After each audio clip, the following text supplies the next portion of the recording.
Iyon, ngayong araw, aring ating gagawin din sa trabaho, beef enchiladas. Sisimulan natin na rin sa pagluluto na rin giniling na baka. Gumamit lang ako din ng 2 kilong beef chuck.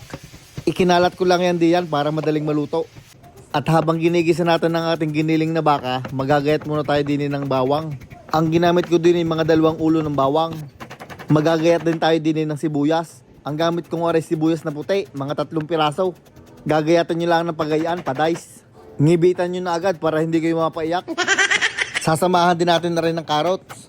2 piraso lang pag malalaki at pag maliliit ay mga 3 hanggang 4. Pa-dice din na padali diyan, sabay ilalagay natin din sa tubig. Magagayat din tayo din ng patatas. Isang malaking patatas ang aking ginamit din. Dapat ay sindami lang ng carrots. Ilalagay nyo din sa tubig para hindi mangitim.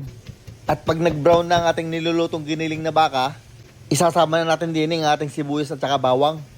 Hahaluin nyo lang rin ng bahagya bago natin na rin titimplahan. Tig 2,583 na asin at paminta.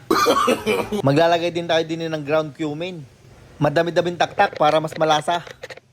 93 na oregano. At ang huli, kaunting asukal na pula at saka 1 pirasong laurel. Hahaluin nyo lang rin ng mabuti bago natin tatakpan.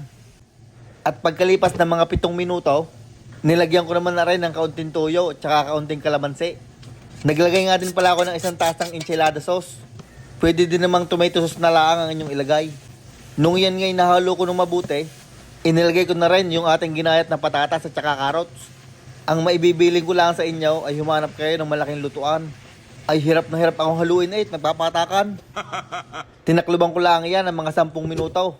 At pag malambot ng ating mga patatas at saka carrots ay ayos na yan. Ay digay para lang ang giniling. Gayan din pala ang paggawa ng pikadilyo. Mas maraming cumin, mas masarap.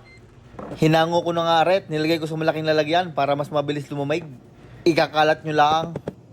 Iyon, lumamig na ang ating karne. Kaso inabot tayo ng oras, gawa kami nagbisi. Kaya nilagay ko muna sa walk-in fridge at bukas ko natatapusin. At pagpasok ko nga kinabukasan, nagpapugi muna ako. Are ang ating mga kailangan, cheese, enchilada sauce, yung ating mga tortilla, ang ating lalagyan. At syempre yung niluto natin kahapon na giniling na baka. Hahaluin lang natin na rin, may mga sarsa sa ilalim. At nung ready ng lahat, umupo na ako sa aking trono para tayo hindi mangalay sa paggagawa. Ang unang gagawin, umupo sa upuan, kumuha ng tortilla, maglagay ng mga 2 kutsarang karne o tansyahin nyo na laang. Dumakot ng cheese at ilagay sa karne. At inyong relyuhin ay di tapaos. Uulitin nyo lang ang proseso hanggang kayong malasing. Nagrolyo lang ako ng 4 na piraso para kasya sa lalagyan.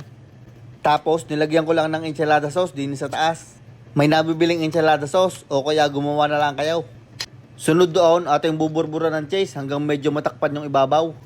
At maglalagay din tayo ng kaunting parsley din sa taas para maganda. Sabay tatakloban lang at pwede nang ilabas. Bahala na silang mag-label niyan. Makalipas sa mga 1.5 oras, nakagawa nga ako ng 14 piraso. 15 piraso sana aray kaso ikakalahating isa. Kaya kinuha ko na lang mga merienda. Nilagay ko lang aray sa oven. At niluto ko sa 375 degrees na mga 20 minutos. O hanggang mag-melt ang cheese sa ibabaw parang garne. Masarap din pag medyo tosta. Ay siya, sige atin na rin titimusan kung masarap baga. Abay na asbok pa, ay hihipan muna bago isubaw.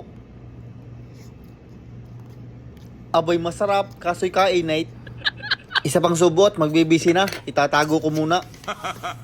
Iyon, hanggang din na lang ang bidyong aray. Maraming salamat po sa inyong palaging panunood. Shoutout nga pala kay Nalro de los Reyes ng Saudi Arabia. Kay Lisel de la Cruz Mercado from Parma, Italy. At kay Eduardo Delgado.